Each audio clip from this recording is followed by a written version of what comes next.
Hi there, folks. Today we are going back in time to revive an emaciated career filled with calamities and catastrophes. All kind of shit happened to this hombre. We have the untold truth of Adam, aka He-Man, Prince of Eternia.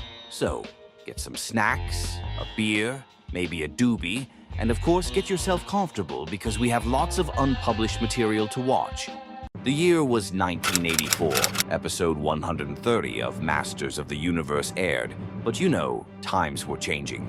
Although its huge success, TV viewers were shifting their attention to family-friendly sitcoms. Cancellation was around the fucking corner.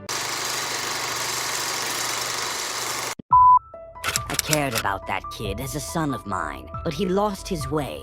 All day doing cocaine and booze with Merman and that Tila chick. Always making noise, shouting and screaming. And don't make me talk about the huge amount of prostitutes, Satan's temptations. I am a Christian and I love God. He will be my shield against this temple of sin. I never thought that Adam was a troubled kid, but all the fame, the hookers, the drugs and alcohol began to overcome him. Adam was a lonely kid. That's why he always were with prostitutes. But you gotta admit that whores are a delight. Everybody loves a good hooker. Well, he was not an easy kid, but fame is a difficult thing. I mean, I don't think that he really wanted to kill anybody. I know what happened, but it really was an accident. We were playing with prop weapons, and then he didn't dodge. Fucking asshole didn't dodge. I cut his head off, and the rest, I suppose it's history. Adam was sentenced to 10 years in federal prison. Additionally, the court granted Merman's widow the right to seize all his possessions.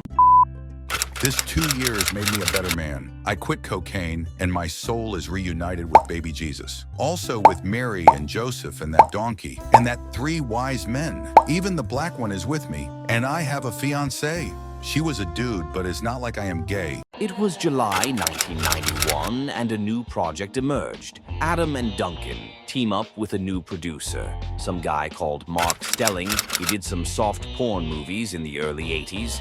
Them together attempted a fresh approach with radical changes. A new show was about to be born. After 4 long years, I was released for good behavior, but all doors were closed to me.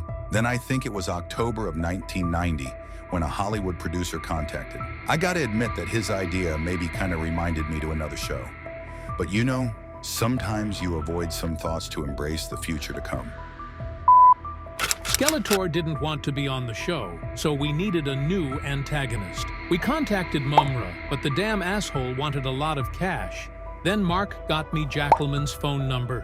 We hired him to play Bob, Skeletor's evil twin brother. In the midst of this new show's project plans, Adam surprisingly replaced 3 of his friends from the show.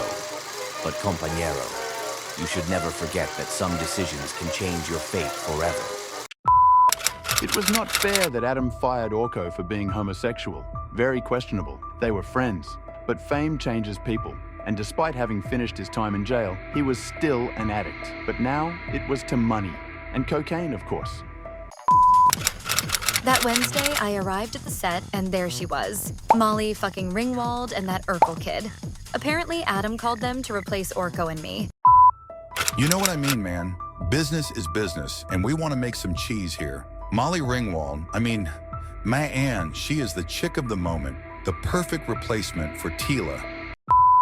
Adam is a person with serious problems. First, he made me shave my mustache. He said I would look younger. Then he wanted me to shave my head. When I did it, he said he was joking.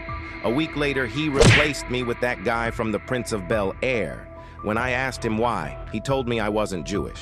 And the role was for a Jew, so it's for a Jew, and he hired a black guy? Incredibly, he said I was being racist and asked me to leave. It was the last time I saw him.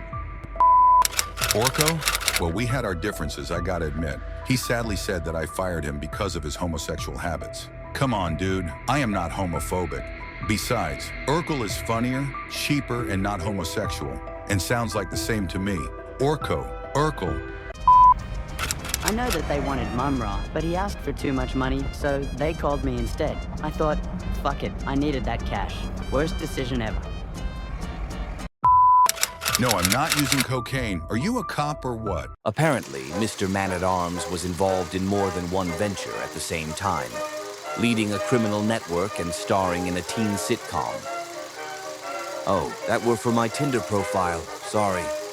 Eventually, he was discovered, became a fugitive, and ultimately died in a gunfight with the police. Adam was devastated. I didn't know he was involved on that. We were in this project together. I couldn't believe it. A new lawsuit emerged, this time for copyright infringement. Adam's luck was going down the sewer. 10-290 had finished from the beginning. My lawyer called shouting shit about a legal demand on us. The producer didn't answer his phone. This guy's apparently they had another show with even a similar name. My world was falling again. I told Mummer that show was crap. It clearly was a copy of 90210 Beverly Hills. That guy Duncan called me too, but you know, we cats have like a cat sense of danger. Mark fucking Stelling. He never answered my calls. The dude vanished like a damn fart. I was preparing to face jail time again. Then that night, the fire started. Once again, Adam found himself in the tabloids after a massive fire broke out on the set of 10,290 Eternia, claiming a victim. It was the final straw that broke the camel's back. The death of Molly fucking Ringwald's stunt double was a disaster. Adam's finances were already on hell. That asshole was drunk and left his hair straightener on. Logically, that started an enormous fire on set. One more time, he had a dead person to pay for, and not a single friend's shoulder to cry on. Well, it's been a long time. I remember those days. Sometimes with a smile, sometimes not. But life continued. Some years later, I started working as a stunt double though. It was my only chance. With my acting career canceled, a pretty dangerous job, but money was good. I started under the name of Wee Man, you know, for not changing too much my logo. But some guy appeared from nowhere. Apparently that name was already taken. He was a star in a TV show called Jackass. A new lawsuit arrived, so good riddance to my new stunt double job. That was a difficult pill to swallow, but I decided it was enough. Nowadays, I work as a male escort. It's really good money. I can even go to work with my sword of power. Unsharped, of course, I am not going to cut any head again. In today's story, we have covered my entire career. I hope I have taught you something, such as that you should not use drugs. I know that they are magical and beautiful, but no, it's a no-no. Remember, folks, no. Thank you for watching this documentary. You can like, subscribe, and share, and also you can enter motherfuckers.com so your mom or grandma can meet me for real. I can be found under the name of The Man. Now you can click like or subscribe or both. Also, you can comment and even share. Adios, bitches.